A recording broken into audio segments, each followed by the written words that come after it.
Hello mga kasweet, update lang tayo. Ngayon, middle of April na, April 16. So sabi nila dito sa North America, spring ang weather. Pero tulad ng dati, sa lugar namin, summer na. Nasa 90 degrees Fahrenheit na po kami. Eto, nasa loob lang ako ng sasakyan, nakabukas ang mga bintana.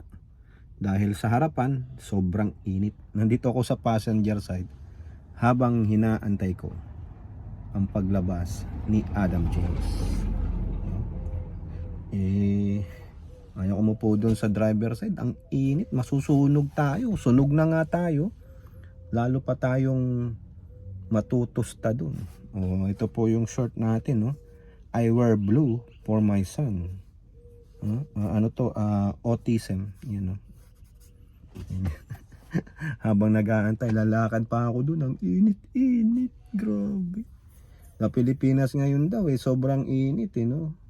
Pero papasan ba't pag pumasok na ang Hunyo, tag-ulan naman no. Pero so far ngayon El Nino sa ating bansa no. Kaya ingat, continue hydrating no. Ano ba ang latest ngayon no? Wala naman. Dito lang tayo, pa banjing, pa relax no? Wala tayong magawa pa update lang kay YouTube. Di po ba? Ayan, i-update lang natin kayo kay YouTube no. Bye bye, God bless.